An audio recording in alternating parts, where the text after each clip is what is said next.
Hello and welcome to the JH Stampin' Studio video.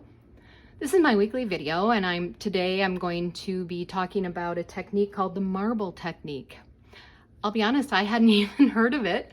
Again, this is one of our Do Stamper Stars challenge, and I thoroughly enjoy the challenges because it does make me reach beyond my average card and outside my comfort zone. So with that in mind, I'm going to talk a little bit about the products I'm going to use today. In our July to December mini catalog, I'm going to be using actually just a slice of paper from the Gingerbread and Peppermint 6x6 paper.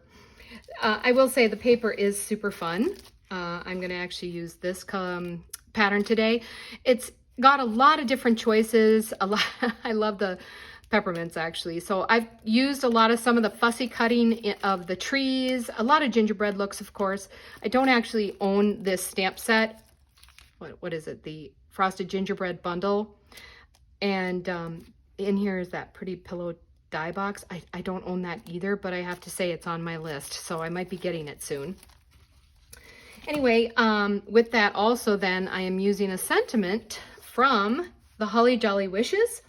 Holly Jolly Wishes has become a go-to stamp set for me this season. I mean, look at all of these sentiments. I just didn't really own a lot of choices in sentiments. And whenever I put these on, I start singing. We wish you a Merry Christmas. We wish you a Merry Christmas. It's the most wonderful time. You get it, right? Why not? So I think that when people receive a card with these sentiments, they're going to start singing too. Anyway, it's a rubber stamp set, or I guess not a photopolymer, which are nice. So lovely stamp set to own, and I encourage you to think about getting it either yet for this season or for the future season, because I don't think it'll be available after this catalog. Additionally, I am going to be using this Real Red 3/8 inch ribbon. Sheer ribbon, I've used it quite a bit in my cards. Again, it's pretty easy to tie, and since I'm not a good tire, it works well for me. Last but not least, actually, is our Stitch So Sweetly dies. Okay, this die set is phenomenal. I use it over and over and time again. This is like a go-to set for me.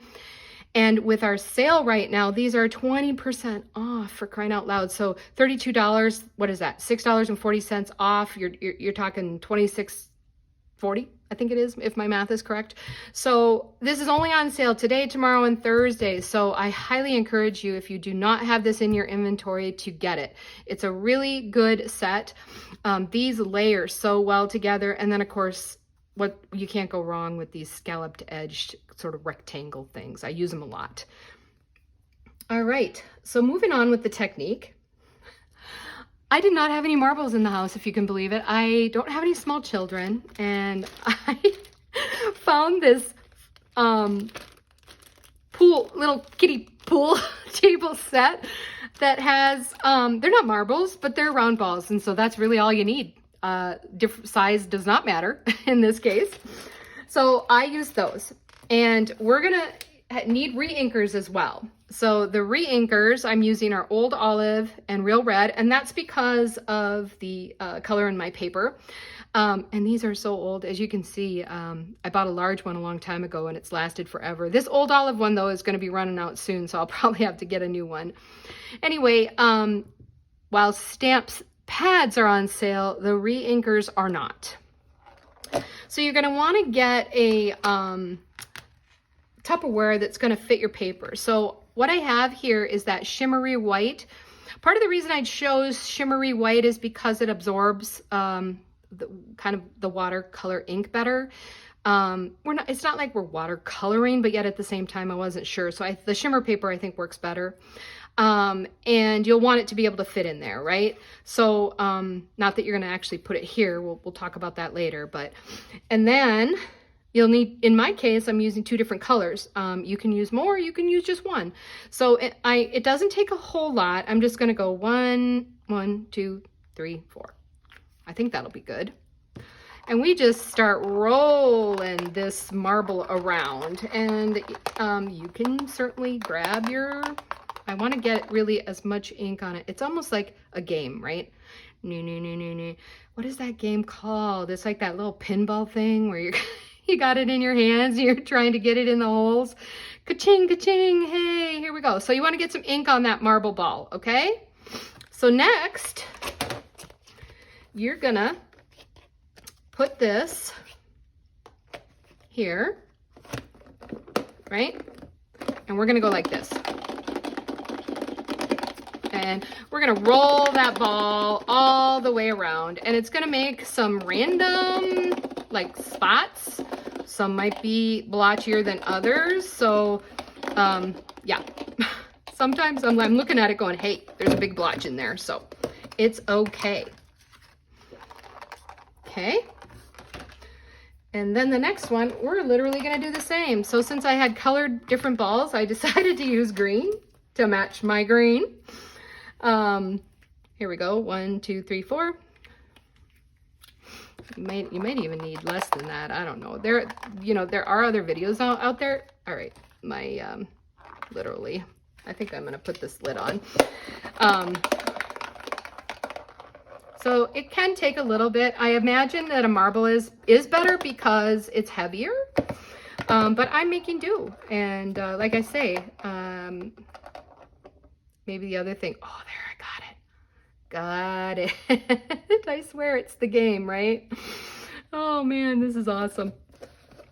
All right, so now we're gonna put this. I do see I have quite a big blotch. So we're gonna just kind of go like this and then put it upside down, right? Sorry, I'm getting out of camera there. And I'm just looking to get a random kind of sampling look up of the green on there as well, right? So this is kind of, I will say the first time I did it, I had to practice a few times, and so I wasn't that great at it. And maybe I'm still not that great at it. But you know what? I can cover it up with whatever I've got to add to this card. So I'm going to show you the finished product. So you can kind of see here that I probably had a little less ink, maybe. I don't know. But that's the uniqueness of this. Each card is going to come out differently. And like I say, I'm going to end up covering up some stuff. So let's go to the rest of our card. Since this was all about the marble technique, I actually already pre-stamped my sentiment, and I'm using Very Vanilla. And then I've got my layer from the stitch dies. These are both the stitch dies. I've got our card base here, and we're going to attach this, although I'm going to just double check where, hey, there we go, where my layer is going to go. So if I kind of go like that, and I kind of go like that, we've got most of it covered, right? I can test it this way too, but yeah, nope, I think that's going to be the best. So I am just, I'm actually going to adhere this on there first because I do want to do the ribbon. Again, it needed ribbon just because there was something else, and I didn't want to cover up all this fun splatter, right? So I'm going to just kind of measure things. Let's put you up a little bit. Use my side here to make sure I'm straight. Okay. And then I am gonna take my ribbon. Let's see if I can do this. So I'm not doing a bow. Not doing a bow, because that's just not my thing. And sometimes I still can't get it very tight, and if I don't get it tight enough, I just cut this on the back and re-adhere it, but it appears that it's going to be tight enough. And with this, I'm actually going to adhere it. I'm going to just adhere it with the seal because I'm already popping up my other one, and I'm going to just kind of go like that. There we go. And I'm going to move this guy around a little bit because I do want it more off to the side. So you're going to put it, again, I'm not necessarily, I do use my grid paper, but yet at the same time, I just kind of eyeball it to make sure that it's not too much on one side, too much on the top, too much on the bottom. Okay. Since these were already done, I just am going to use my Stampin' Dimensionals, my favorite adhesive. Well, mini glue dots are definitely up there too. And I will say, if I wanted to add some bling onto the sentiment in particular, I could do that. But you know, there's just already a lot going on with that background. I mean, isn't that super fun? It's so random, and yet people will probably be like, what the heck? It's like deco art deco, whatever, however you call it. Anyway, as you can see, it comes together very quick and easy. This is a fun holiday card. Of course, I'd have to do some white paper on the inside. I'd probably add a little bit more of the paper and then a nice sentiment so that I can wish everyone a happy Christmas. So don't forget today, get online, look at the ink pads, look at the cardstock. Hey, this red, I'm almost out of it, need to order it. It's going to be there. All of the wonderful cardstock that we have is going to be on sale. Well, the majority of it. And again, it's only the annual catalog. So some of the items I've used here won't be on sale today, but these die cuts, woo, 20% off. Order them today. Thank you for joining me. I hope you had a lot of fun like I did. Take care.